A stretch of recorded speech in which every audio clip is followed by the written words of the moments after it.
comment faire pour augmenter son degré de sécurité intérieure dans les temps troublés que nous connaissons actuellement avec cette fameuse rentrée toute particulière, avec ce Covid, ces masques et tout ça. Et encore plus quand on est hypersensible, c'est ce qu'on va voir ensemble dans cette vidéo. Alors la notion de sécurité, et notamment de sécurité intérieure, eh bien, c'est quelque chose qu'on connaît depuis très longtemps, et notamment cette sensation d'aller se réfugier là où on peut être protégé de l'ennemi, protégé de l'envahisseur. Ici, à côté de moi, il y a un château fort, et j'ai eu envie de tourner cette vidéo autour de ce château fort, symbole de cette notion de sensation de sécurité. Alors, est-ce qu'il faut s'enfermer dans son château fort pour pouvoir se sentir plus en sécurité, ou est-ce qu'il faut, au contraire, ouvrir sa façon de penser parce que notre façon de penser n'est plus adaptée à ce qu'on vit aujourd'hui, et surtout, comment gérer ces émotions désagréable et générer de la sécurité intérieure, eh bien c'est ce qu'on va voir dans cette vidéo. Je vous dis à tout de suite. Alors, être hypersensible, c'est quoi? Eh bien, être hypersensible, c'est avoir une émotivité qui est exacerbée par rapport aux autres. C'est-à-dire qu'un événement qui, en général, va susciter, je sais pas, de la peur, de l'engouement, de la joie ou ce genre d'émotion, il y a une personne hypersensible va ressentir cette émotion, mais amplifiée en x10 ou x100. Donc, je sais pas si vous pouvez imaginer ce que ça peut être. Peut-être que c'est votre cas d'ailleurs. Mais en tout cas, les personnes qui ne sont pas hypersensibles ont du mal à concevoir que ça puisse exister.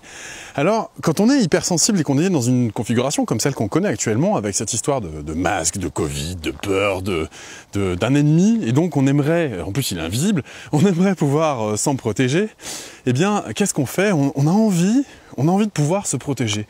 Et on sent cette peur, on sent cette angoisse, encore plus, c'est-à-dire que l'hypersensibilité, c'est une personne qui est empathe également. Donc ça veut dire que elle va sentir dans une ambiance telle que vous pouvez en avoir, je sais pas, à Paris, à Lyon ou dans les grandes villes de France, mais on va sentir la peur, l'angoisse, l'incertitude, les questionnements et la suspicion des autres de manière x10, x100. Et là, ça devient un véritable enfer. Alors, comment est-ce qu'on peut faire pour atténuer tout ça? Donc, que vous soyez hypersensible ou pas, je pense que cette vidéo peut vous aider à retrouver cette sensation de sécurité intérieure dont je parlais tout à l'heure. Une des premières solutions, c'est de s'enfermer dans ses certitudes. C'est un petit peu ce qu'on faisait avant quand on allait s'enfermer dans un château fort, le château fort de ses certitudes, on pourrait éventuellement l'appeler comme ça. Et dans cette espèce de château fort-là, eh bien, qu'est-ce qui se passe? Il se passe que on va prétendre avoir raison sur les autres. C'est-à-dire qu'on va prétendre avoir la vérité, on va prétendre savoir. Parce que, et ça d'ailleurs aussi c'est un des aspects des personnes hypersensibles, les personnes qui sont dans cette hypersensibilité, ont la sensation d'avoir accès à un degré de connaissance que les autres n'ont pas. C'est-à-dire que cette sensibilité va leur donner la sensation d'avoir le vrai, d'avoir le juste, d'avoir de capter ce que les autres ne captent pas, parce que cette hypersensibilité fait en sorte que ces personnes-là sont vraiment, tout à fait vont capter tout ce qui est de l'ordre du métalangage et vont pouvoir détecter très rapidement si quelqu'un leur ment ou pas, par exemple. Et donc, cette accessibilité au métalangage que la plupart des gens ne développent pas particulièrement, les hypersensibles et les empathes, eux, l'ont vraiment de manière exacerbée. Ce qui veut dire quoi? Eh bien, ce qui veut dire que dans une situation comme celle qu'on connaît actuellement, les personnes qui sont hypersensibles vont capter des choses chez les uns, chez les autres, et puis vont se dire « Ah mais là je le sens, et là c'est vrai, et là c'est juste », parce qu'on a cette intuition qui nous parle. Mais cette intuition, elle est teintée de cette hypersensibilité, et ça rend les choses très délicates à gérer. Pourquoi?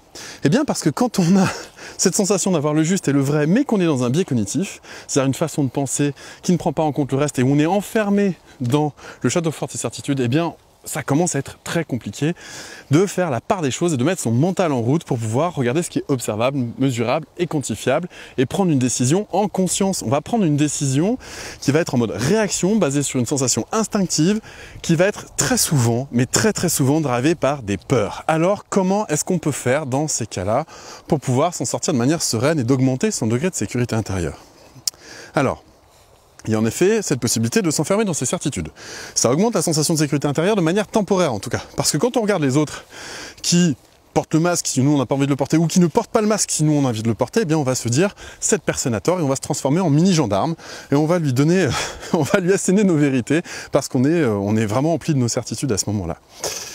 Donc on est en certitude en soi. Est-ce que pour autant ça augmente notre degré de sécurité intérieure? En fait je crois pas, parce que sinon il n'y aurait pas besoin d'aller prouver à l'autre qu'on a raison, parce que quand on sait qu'on a raison, on n'a pas besoin de le prouver. Donc si on est vraiment dans cette sensation de sécurité intérieure, eh bien on peut regarder les choses se faire avec une certaine forme de détachement et de sérénité et de confort intérieur. Alors, me direz-vous, Comment fait-on pour avoir un confort intérieur dans une situation aussi ubuesque que celle qu'on connaît actuellement, où les médias s'en donnent à cœur joie, les opinions de chacun s'en donnent à cœur joie, et on ne parle quasiment plus que de ça, comme s'il n'y avait que ça qui se passait autour de nous. Eh bien, une des clés possibles que je peux vous donner dans cette vidéo-là tout de suite, c'est de travailler votre respiration. Plus vous allez respirer, plus vous allez vous sentir détendu. Et puis ensuite, d'observer, mesurer, quantifier ce qui se passe autour de vous, et regardez si là, maintenant, tout de suite, par exemple là, moi où je me trouve là maintenant, est-ce qu'il y a quelque chose qui me met en danger ou pas? Non. Donc je peux faire redescendre d'un cran mon degré de sensibilité, mon degré d'émotivité par rapport à la situation. On peut aussi utiliser le mental avec une autre des fonctions, c'est celle de quantifier. C'est-à-dire que vous pouvez éventuellement déterminer sur une échelle de 0 à 100 à combien se lève votre degré d'insécurité à l'heure actuelle. C'est-à-dire que 100 c'est la panique complète, vous êtes prêt à vous jeter du haut d'un immeuble si vous aviez le vide devant vous, tellement vous êtes en mode panique. Bon. Donc sur cette échelle de 0 où vous êtes complètement zen et 100 c'est la panique totale, à combien vous situez-vous là maintenant? Et puis ensuite vous faites ce travail de respiration et d'observation de ce qu'il y a autour de vous. Et posez-vous la question maintenant à combien vous êtes sur cette même échelle. Vous allez voir que normalement ça devrait redescendre un petit peu la situation. Alors ça c'est une technique que j'appelle de régulation, pas de restructuration. On va réguler ces sensations d'insécurité par des artifices de ce type-là pour pouvoir se permettre bien de se sentir un petit peu mieux dans la complexité des choses actuelles et dans cette actualité vraiment délicate.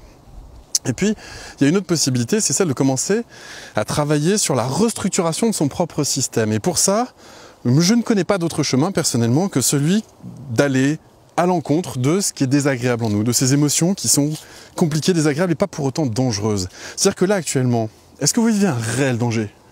Est-ce que réellement vous êtes en train d'avoir des problèmes respiratoires? Si c'était le cas, eh bien votre corps ferait ce qu'il faut et votre mental ferait ce qu'il faut pour pouvoir pallier à la situation au mieux.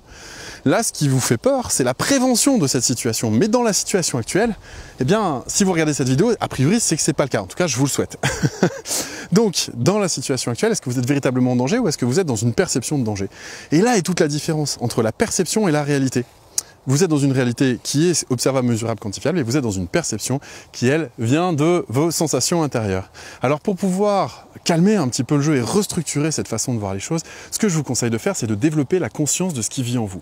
Pour ça, j'ai mis au point une méthode qui s'appelle la méthode des 4 C et que vous pouvez trouver en cliquant sur le lien qu'il y a au-dessus. C'est une méthode que j'ai voulu accessible à tout le monde et qui permet de commencer à apprivoiser son hypersensibilité, qui permet aussi d'augmenter son degré de sécurité intérieure. Et donc, si c'est une méthode qui vous intéresse, je vous en prie, cliquez, allez voir sur la page.